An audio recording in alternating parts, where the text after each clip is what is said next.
উত্তেজনার পারোত্তুঙ্গে তাইওয়ানে চীনের সামরিক হামলা।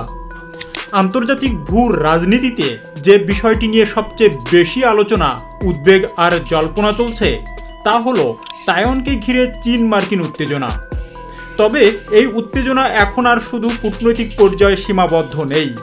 স্যাটেলাইট চিত্র, গোয়েন্দা রিপোর্ট আর সামরিক বিশেষজ্ঞদের বিশ্লেষণ অনুযায়ী তাইওয়ানের উপর চীনের সরাসরি সামরিক হামলার আশঙ্কা এখন অতীতের যে কোনো সময়ের চেয়ে অনেক বেশি। চীন ক্রমবর্ধমানভাবে তাইওয়ানকে ঘিরে সামরিক কর্মকাণ্ড বাড়াচ্ছে এবং নতুন অস্ত্র ও প্রযুক্তি উদ্ভাবন করছে। আর এই প্রযুক্তির প্রস্তুতি মূল লক্ষ্য হতে পারে পার্শ্ববর্তী তাইওয়ানে আকস্মিক হামলার সক্ষমতা অর্জন করা। এমন আশঙ্কার কথা জানিয়ে বৃহস্পতিবার এক সতর্কতামূলক প্রতিবেদন প্রকাশ করেছে তাইওয়ানের প্রতিরক্ষা মন্ত্রণালয়। প্রতিবেদনে বলা হয়েছে, সাম্প্রতিক বছরগুলোতে বেইজিং তাইওয়ানের উপর সামরিক চাপ নাটকীয়ভাবে বাড়িয়েছে। 2022 সালের পর থেকে দ্বীপটির চারপাশে অন্তত 6 দফা বড় আকারের সামরিক মহড়া চালিয়েছে চীনা বাহিনী।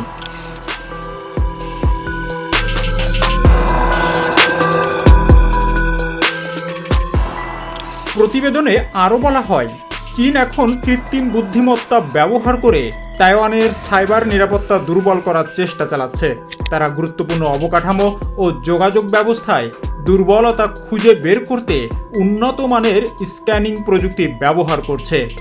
তাইওয়ানের প্রতিরক্ষা মন্ত্রণালয়ের ভাষায়, চীন হাইব্রিড যুদ্ধ কৌশল প্রয়োগ করছে, যার উদ্দেশ্য জনগণের সরকারের উপর আস্থা নষ্ট করা, প্রতিরক্ষা ব্যয়ে জনসমর্থন কমিয়ে দেওয়া এবং মনস্তান্ত্রিক চাপ সৃষ্টি করা।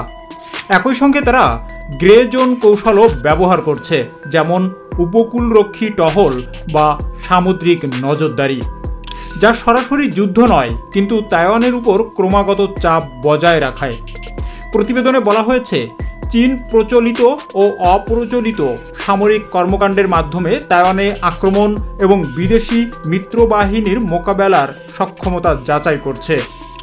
তাইওয়ানের সতর্কবার্তায় আরও উল্লেখ করা হয়, বেইজিং হঠাৎ করে কোনো মহড়াকে বাস্তব যুদ্ধে অভিযানে রূপ দিতে পারে, যা তাইওয়ান ও তার আন্তর্জাতিক মিত্রদের অপ্রস্তুত অবস্থায় ফেলবে।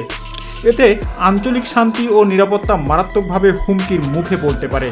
এছাড়া সাম্প্রতিক বছরগুলোতে চীন বেসামরিক মালবাহী জাহাজগুলোকে সামরিক পরিবহন কাজে ব্যবহার করছে এবং সৈন্য ও অস্ত্রসজ্জিত যান নামানোর জন্য বিশেষায়িত উপকূলীয় অবতরণ সরঞ্জাম তৈরি করছে বলে প্রতিবেদনে উল্লেখ করা হয়।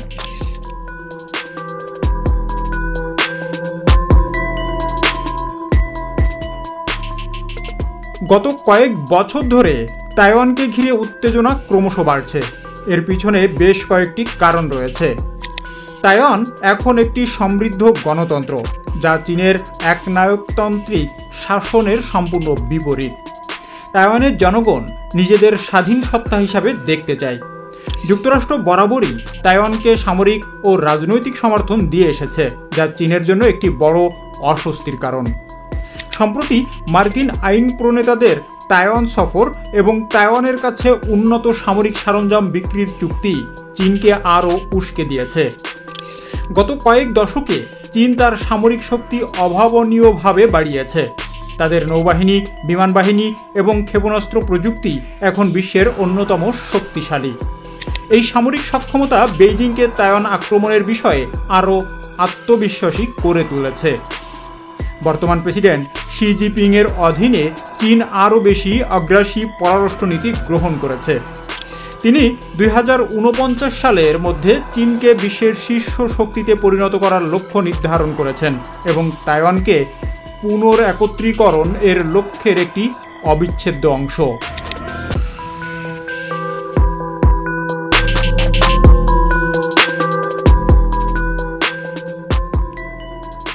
যদি চীন তাইওয়ানে সামরিক হামলা চালায়, তবে তা কয়েকটি ধাপে হতে পারে বলে সামরিক বিশ্লেষকরা মনে করেন। প্রথমেই তাইওয়ানের যোগাযোগ ব্যবস্থা, বিদ্যুৎ গ্রিড এবং সামরিক কমান্ড ও কন্ট্রোল সিস্টেমকে অচল করার জন্য ব্যাপক সাইবার ও ইলেকট্রনিক হামলা চালানো হতে পারে। তাইওয়ানের বিমানবন্দর, সামরিক ঘাঁটি, রাডার স্টেশন এবং গুরুত্বপূর্ণ অবকাঠামো লক্ষ্য করে হাজার হাজার ব্যালিস্টিক ও ক্রুজ ক্ষেপণাস্ত্র নিক্ষেপ করা হতে পারে, যাতে তাইওয়ানের প্রতিরোধ ক্ষমতা দুর্বল হয়ে যায়। তাইওয়ানকে বিশ্ব থেকে বিচ্ছিন্ন করার জন্য চীন তাইওয়ান প্রণালীতে বিমান ও নৌ অবরোধ তৈরি করতে পারে, যাতে কোনো সাহায্য তাইওয়ানে পৌঁছাতে না পারে। এটি সবচেয়ে জটিল এবং রক্তক্ষয়ী পর্যায়। চীনের বিশাল উভচর ল্যান্ডিং ক্রাফট এবং ম্যারিন কর্পস তাইওয়ানের উপকূলে অবতরণের চেষ্টা করবে, যা তাইওয়ানের সেনাবাহিনীর সঙ্গে সরাসরি সংঘর্ষের জন্ম দেবে। চীনের অত্যাধুনিক যুদ্ধবিমান তাইওয়ানের বিমান বাহিনীকে পরাজিত করে আকাশপথের শ্রেষ্ঠত্ব অর্জনের চেষ্টা করবে, যা স্থল সেনাদের জন্য কাভার দেবে।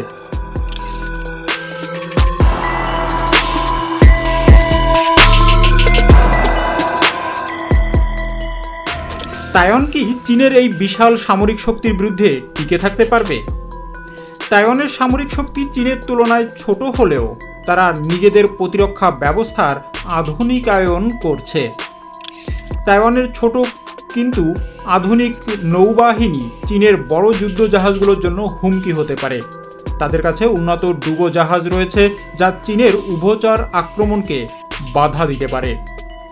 তাইওয়ানের কাছে ভূমি থেকে আকাশে নিক্ষেপযোগ্য অত্যাধুনিক ক্ষেপণাস্ত্র ব্যবস্থা রয়েছে, যা চীনের বিমান ও ক্ষেপণাস্ত্র হামলা ঠেকাতে কিছুটা হলেও সক্ষম। তাইওয়ানের পাহাড়ি ভূ প্রকৃতি চীনের স্থলবাহিনীর জন্য একটি চ্যালেঞ্জ হতে পারে, কারণ এটি গেরিলা যুদ্ধের জন্য উপযুক্ত। তাইওয়ান একটি পোর্টকুপাইন স্ট্র্যাটেজি অনুসরণ করছে।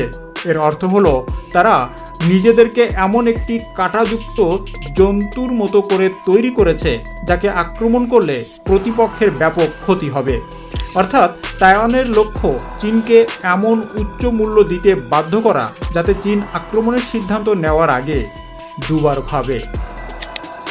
যদি চীন তাইওয়ানে হামলা করে, তবে আন্তর্জাতিক সম্প্রদায়ের প্রতিক্রিয়া কী হবে? সবচেয়ে বড় প্রশ্ন হলো, যুক্তরাষ্ট্র কি সামরিকভাবে হস্তক্ষেপ করবে? যুক্তরাষ্ট্র কৌশলগত অস্পষ্টতার নীতি অনুসরণ করে, অর্থাৎ তারা খোলাখুলিভাবে বলে না যে তারা হস্তক্ষেপ করবে কি না। তবে তাইওয়ানকে রক্ষায় যুক্তরাষ্ট্রের বিশাল অর্থনৈতিক ও সামরিক স্বার্থ রয়েছে। যদি যুক্তরাষ্ট্র সামরিক হস্তক্ষেপ করে, তবে তা চীন মার্কিন সরাসরি সংঘাতে রূপ নেবে, যা পারমাণবিক যুদ্ধের ঝুঁকিও তৈরি করতে পারে।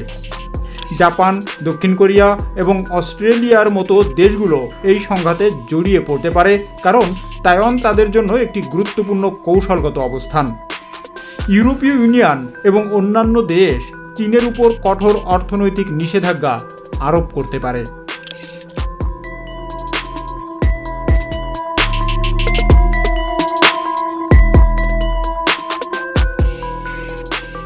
সামরিক সংঘাতের পাশাপাশি অর্থনৈতিক পরিণতি হবে ভয়াবহ। তাইওয়ান বিশ্ব অর্থনীতির জন্য একটি গুরুত্বপূর্ণ ফ্যাক্টরি।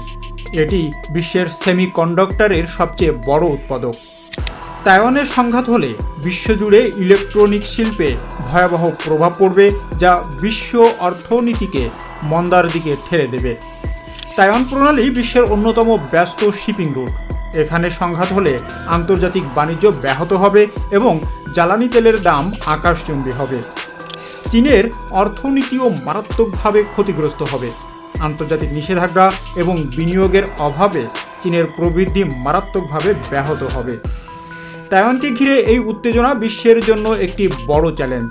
একটি সম্ভাব্য সামরিক সংঘাত কেবল তাইওয়ান বা চীনের মধ্যেই সীমাবদ্ধ থাকবে না, বরং এর প্রভাব পড়বে পুরো বিশ্বে। এটি নতুন করে ভূ রাজনৈতিক মেরুকরণ তৈরি করবে এবং শীতল যুদ্ধের মতো পরিস্থিতি সৃষ্টি করতে পারে। আমরা আশা করি কূটনৈতিক উপায়ে এই সংকটের সমাধান হবে এবং যুদ্ধ এড়ানো যাবে, কারণ এই ধরনের সংঘাতের পরিণতি হবে মানবজাতির জন্য অত্যন্ত ভয়াবহ। আপনারা এ বিষয়ে কি ভাবছেন? কমেন্ট বক্সে আমাদের মতামত জানাতে ভুলবেন না। ভিডিওটি ভালো লাগলে লাইক করুন, শেয়ার করুন এবং আমাদের চ্যানেলটি সাবস্ক্রাইব করুন। দেখা হবে পরের কোনো ভিডিওতে। ততক্ষণ পর্যন্ত ভালো থাকুন, সুস্থ থাকুন। ধন্যবাদ।